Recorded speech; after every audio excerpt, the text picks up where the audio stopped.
Selanjutnya kita masuk pada bab 4, perkembangan Islam masa Khulafaur Rasyidin. Khalifah pertama Abu Bakar As-Siddiq.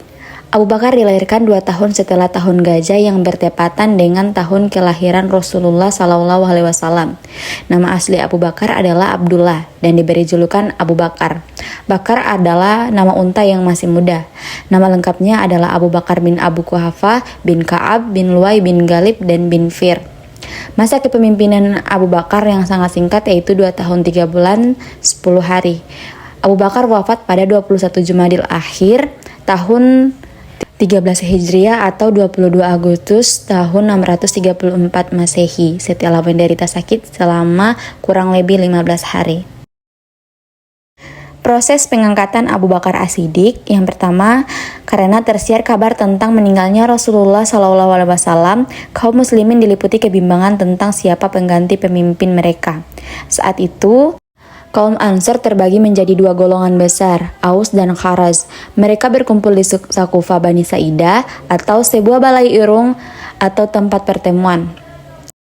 Bermaksud memilih pengganti Rasulullah saudari kalangan mereka dengan menunjuk Sa'ad bin Ubadah, sedangkan kaum Muhajirin menunjuk Abu Bakar sebagai kandidat pengganti Rasul.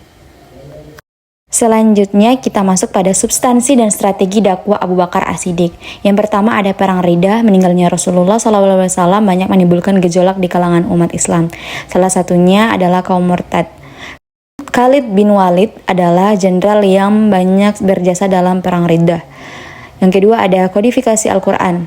Munculnya perang Riddah menimbulkan banyak orang korban termasuk para penghafal Al-Quran. Kenyataan ini sangat mengkhawatirkan dan merugikan. Oleh karena itu, Umar bin Khattab mengusulkan pada Abu Bakar untuk mengumpulkan tulisan-tulisan Al-Quran menjadi satu buku. Khalifah kemudian menunjuk Zaid bin Sabit untuk memimpin pengumpulan ayat Al-Quran tersebut. Selanjutnya, perluasan wilayah. Perluasan wilayah dilakukan seperti keinginan Rasul sampai menuju perbatasan Syria. Selanjutnya, Khalifah Umar bin Khattab. Umar bin Khattab lahir 13 tahun setelah kelahiran Rasulullah SAW. Nama lengkapnya Umar bin Khattab bin Nufail bin Adi bin Ka'ab bin Luay. Umar bin Khattab memegang tampuk kekhalifahan pada hari Selasa 22 Jumadil Tsani tahun 13 Hijriah, bertepatan dengan 13 Agustus tahun 13 Hijriah, bertepatan juga dengan 13 tahun 634 Hijriah. Masa kepemimpinan 10 tahun 6 bulan 10 hari. Selanjutnya pengangkatan Umar bin Khattab. Ketika Abu Bakar menderita sakit dan merasa sakitnya semakin parah, beliau mengumpulkan beberapa pemuka sahabat dan selanjutnya Abu Bakar menunjuk Umar bin Khattab untuk menjadi khalifah selanjutnya. Selanjutnya substansi dan strategi dakwah Umar bin Khattab. Yang pertama ada mengatur administrasi negara dengan mencontoh administrasi yang sudah berkembang di Persia. Umar bin Khattab mengatur pemerintahan menjadi 8 provinsi. Yang pertama ada Mekah, Madinah, Syirah, Jazirah, Basra, Kufah, Palestina, dan Mesir. Kemudian mengeluarkan undang-undang. Pada masa Umar bin Khattab mulai ditertibkannya undang-undang dengan mengadakan kebijakan peraturan perundang-undangan mengenai ketertiban pasar, ukuran dalam jual beli, dan mengatur kebersihan jalan pasar.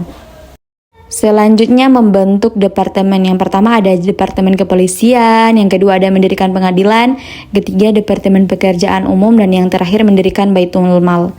Ditetapkannya tahun Hijriah dengan perhitungan Hijrah Rasulullah SAW ke Yastrib sebagai tahun pertama Hijriah.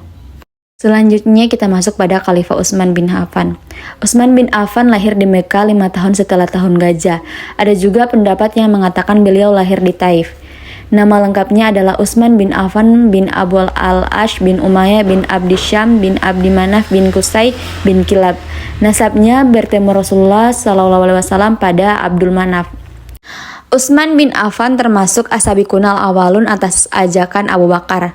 Utsman bin Affan juga dibaiat menjadi khalifah pada Senin 28 Zulhijjah tahun 23 Hijriah dan mulai menjalankan tugas kekhalifahannya pada bulan Muharram tahun 24 Hijriah. Utsman wafat pada 18 Zulhijjah tahun 35 Hijriah, bertepatan dengan 28 Mei 656 Masehi setelah menjadi khalifah selama kurang lebih 12 tahun.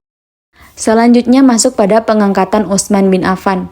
Akhir masa pemerintahan Umar bin Khattab diwarnai dengan penikaman yang dilakukan oleh Abu Lu'lu'ah, budak dari Mughirah bin Syu'bah. Metode pemilihan khalifah baru yang digagas oleh Umar bin Khattab adalah musyawarah yang dilakukan oleh orang-orang terbatas, dan majelis ini dikenal dengan Ahlul Halli wal Aqdi. Setelah bermusyawarah di antara keenam sahabat, maka terpilihlah Utsman bin Affan sebagai khalifah selanjutnya. Selanjutnya, substansi dan strategi Utsman bin Affan. Yang pertama ada perluasan wilayah. Beberapa wilayah berhasil dikuasai meliputi Armenia, Tunisia, Cyprus, Rhodes, dan bagian yang tersisa dari Persia. Selanjutnya juga ada pembukuan Al-Quran. Pada masa Utsman terjadi perselisihan mengenai cara baca Al-Quran. Utsman memutuskan untuk melakukan penyeragaman cara baca Al-Quran. Selanjutnya masuk pada khalifah yang terakhir, Khalifah Ali bin Abi Thalib. Ali bin Abi Thalib lahir pada hari Jumat 13 Rajab tahun 600 Masehi di kota Mekkah.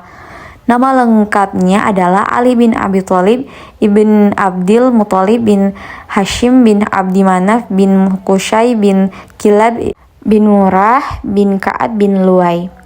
Ali bin Abi Thalib termasuk dalam golongan As-Sabiqunal Awwalun dari kalangan anak-anak. Selanjutnya pengangkatan Ali bin Abi Thalib ketika terjadi pengepungan atas Khalifah Utsman bin Affan oleh para pemberontak. Ali bin Abi Thalib meminta dua orang putranya Hasan dan Husain untuk menjaga Khalifah Utsman. Namun akhir dari pengepungan itu adalah meninggalnya Utsman bin Affan. Pasca peristiwa itu, para sahabat berkumpul dan mengutarakan pendapat mereka kepada Ali bin Abi Thalib agar Ali menjadi khalifah selanjutnya. Ali dibaiat menjadi khalifah pada tanggal 24 Juli tahun 656 Masehi di Masjid Nabawi. Yang terakhir, substansi dan strategi dakwah Ali bin Abi Thalib. Yang pertama ada meredam beberapa pemberontakan yang terjadi, perang Jamal antara Ali dan Aisyah, dan perang Siffin antara Ali dan Muawiyah. Yang kedua ada memecat kepala-kepala daerah yang diangkat oleh Utsman, kemudian mengirim kepala daerah baru yang akan menggantikan mereka. Dan yang terakhir, mengambil kembali tanah yang diberikan oleh Utsman kepada keluarganya dan mengembalikannya kepada negara.